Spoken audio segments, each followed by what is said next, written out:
in here. Y'all can catch the replay because I'm about to go to bed. But I seen something. Welcome everybody. This is Free to D. I come on sometimes when I got something to say, or if I catch interesting conversations, I will record because I haven't really been too serious about my YouTube channel. I think I'm gonna start messing with TikTok because YouTube is just getting too ghetto-fied for me. It really is. It's just getting too I can't do it. I can't listen to all the trash talking about each other and the content creators going against each other and flip flopping, popping and all that. It does something to your spirit and your soul as you get older. You just can't listen to all that rah rah rah rah rah rah rah rah. Anyway, but what we're gonna talk about tonight, and I typically don't do videos on other people's content, but I have to speak my piece on this and get this off my chest and let it rest. I have to get it off my chest. Liliana from Atlanta Street Interviews.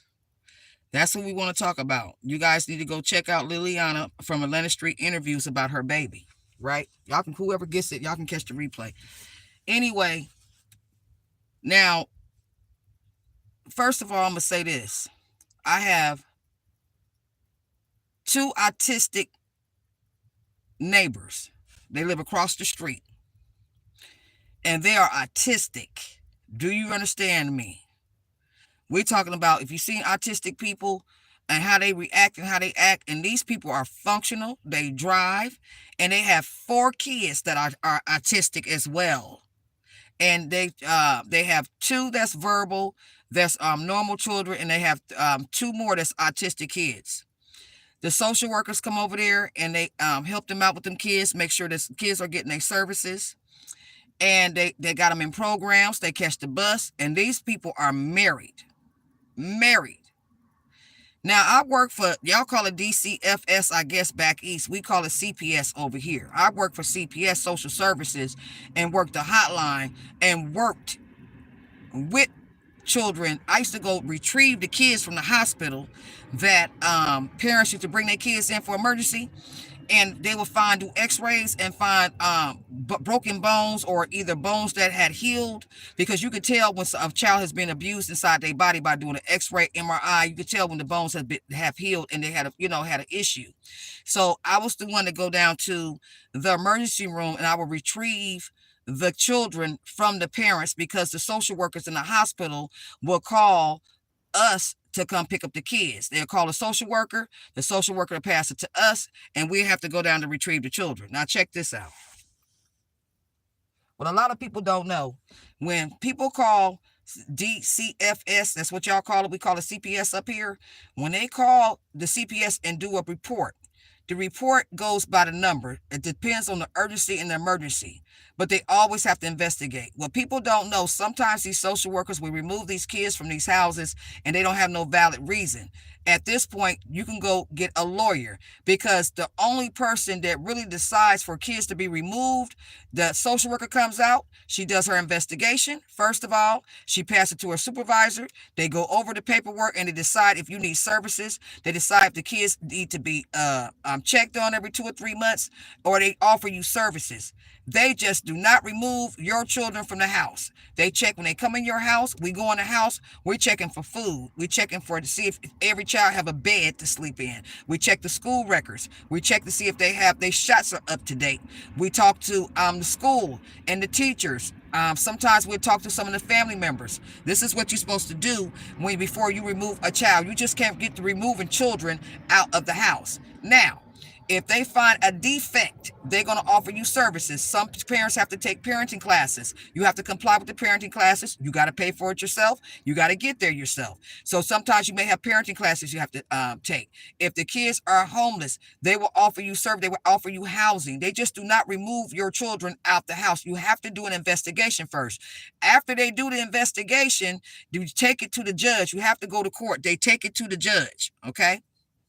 The judge then decides if the children will be returned to the parents, okay? If you comply with what they told you to do, or the judge will tell you to give the kids back if they don't feel it's a valid reason for the social worker to remove the children in the first place. And like I told you, in the third place, you can also get a lot of people don't know you can get a lawyer to get your kids back. A lot of people don't know that, right? Check this out. And even if they do take your kids into foster care or into the facility, you have either supervised visits or you have unsupervised visits. You can bring your children food. You can visit them every day. You can have 2 hours, 3 hours of visitation. Not only that, when you move up the ladder, then the kids will start to come home on the weekends. And then you can come get the kids for the weekends. Nowadays, they have changed the law because taking the kids out the home has caused such a mental stress on children. They always try to place, especially babies that's 2 or 3 months old, they always try to place the kids with a family member, period. Okay.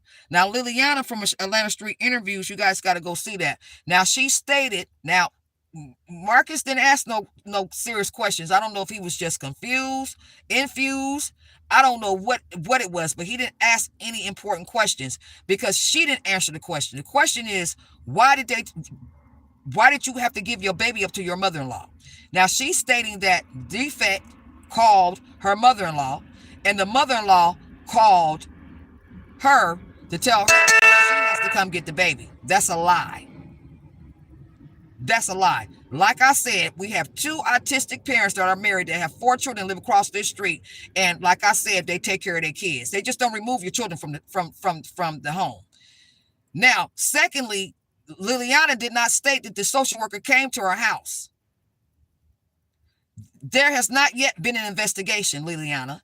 A social worker just can't call your mother-in-law and say, hey, but can you take the child? That's not how it works.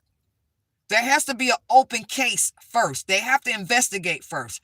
Just because you have a mental illness, if they check that baby's weight is up to par, his shots is up to par. I don't care if you're living in your car. They do not take your baby because even living in your car is considered shelter.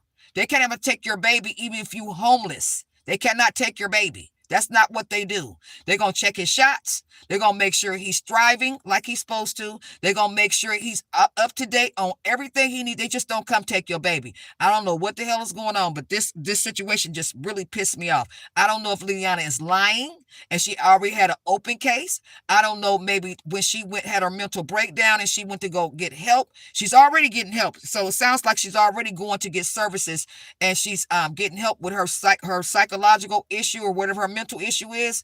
They just do not come take your baby down. The mother-in-law, let me tell you what's going to happen, what should happen. Now, if she has an open case and that social worker has not came to see that baby and check that baby out, and you push that baby to South Carolina, that's actually called kidnapping. You cannot do that. They have to lay eyes on the child because that is what they're supposed to do, is check for the baby. You just can't send the baby off and sign over temporary custody and leave it at that. That's not what's going to happen. I worked there. That's not what's going to happen. What's going to happen is if you gave that baby up and they haven't, and Atlanta didn't lay eyes on the baby, they're going to call South Carolina or North Carolina DCFS to go check on the baby, see what's going on with the baby. Liliana, they just don't take your baby. I don't know what part you leaving out or what part you do not understand. See, I stopped feeling sorry for folks and having empathy. I'm not doing all that.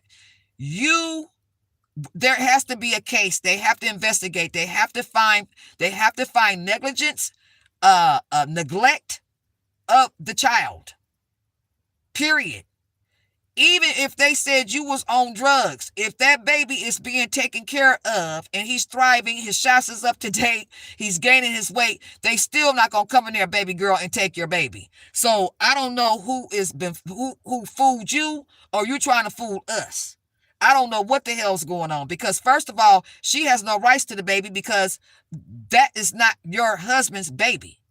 She has no rights to it. You cannot just, this is like me, right? I got a 16-year-old. Say somebody calls CPS on me and I'm going to send him somewhere and the case is still open. They have to lay eyes on that baby.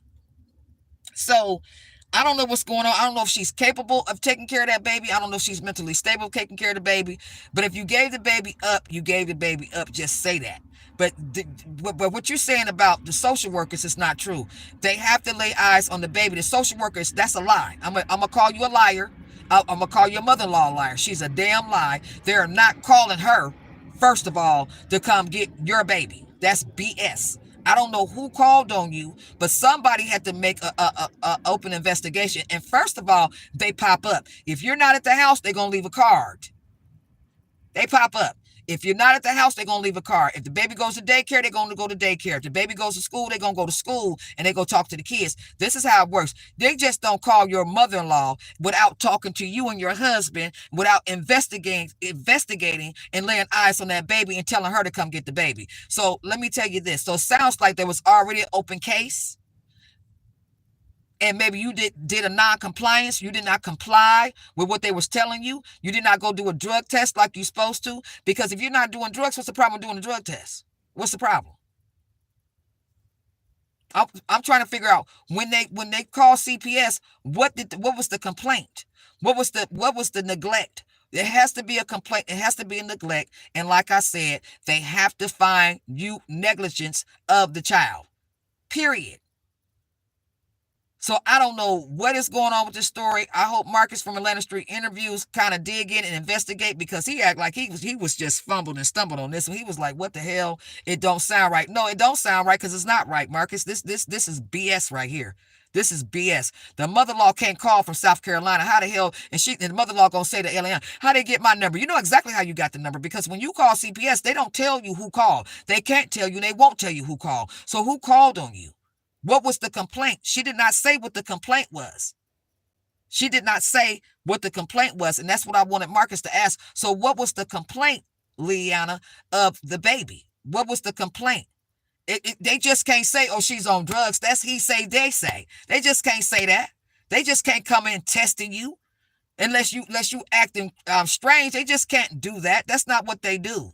So I don't know what's happening. I hope the baby's okay. I hope Atlanta DCFS investigate to see where the baby really is and check on that baby, because something don't sound right. Something's not airtight and something don't sound right to me, and I'm not going for it, because, girl, you just can't be giving up temporary custody of the baby. Where is this coming from? So it's either an open case was already open and you did a non-compliance, because you're not saying, and I know you're not that, I know that you got enough sense. Because it seems like to me that you was handling your business with the baby. It seems like you and your husband was doing very well. All you have to do, because let me tell you something. If you have a mental illness, all they're going to do is make sure you go to your psychiatry appointments. They're going to make sure you take your medications. They're going to come in and offer you services. Not only that, what are you talking about? You got to move and get a better place. I don't care if you're living in a hut. You have shelter. I don't care if you got 2 steel walls. They're not going to take that baby. As long as that baby shots is up to par and that baby's eating and he's thriving, they still not going to take your baby. They're going to offer you services. People that have received Section 8 rental, well, we call it rental assistance out here because our rent is high. So it's not called Section 8, it's rental assistance. I know some people are still paying $1,500 a month out here, and it's rental assistance. They would have got you a place to live in, you and your husband. They would offer you the services. They'd have got you the diapers. They did all that. They just don't want to take and snatch your babies out your house. That's not what they do, Liliana. So I don't know who's playing the game.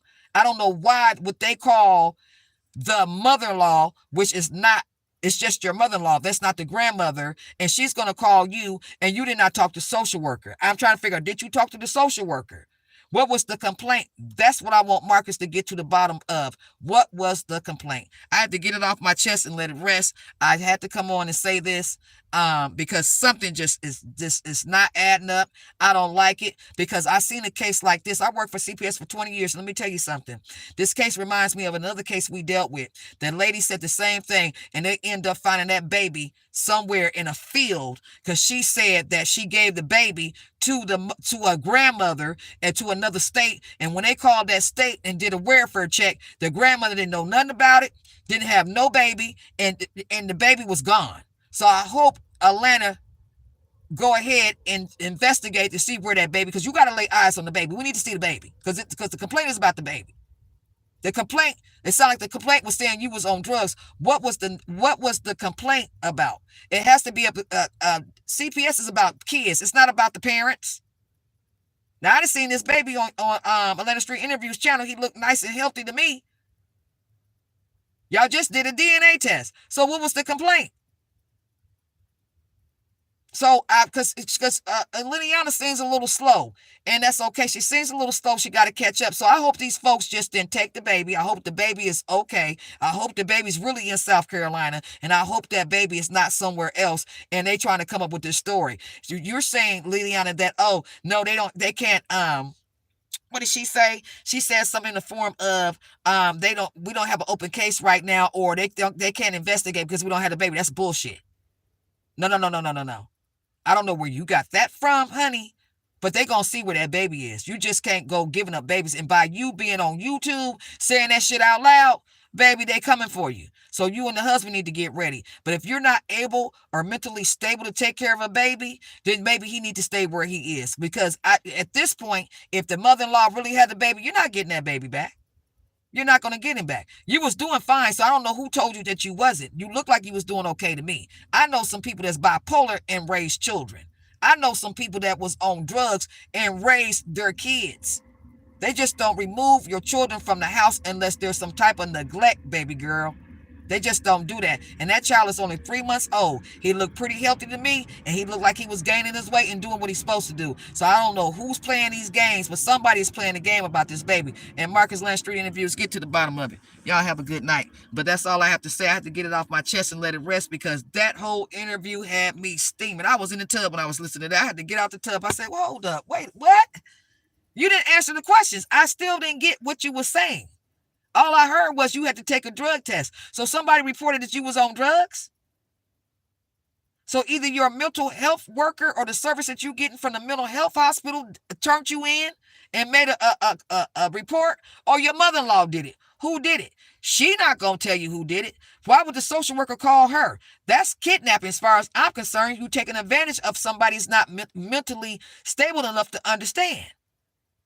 Right? Okay, you guys have a good night. Have a good one. I'm out.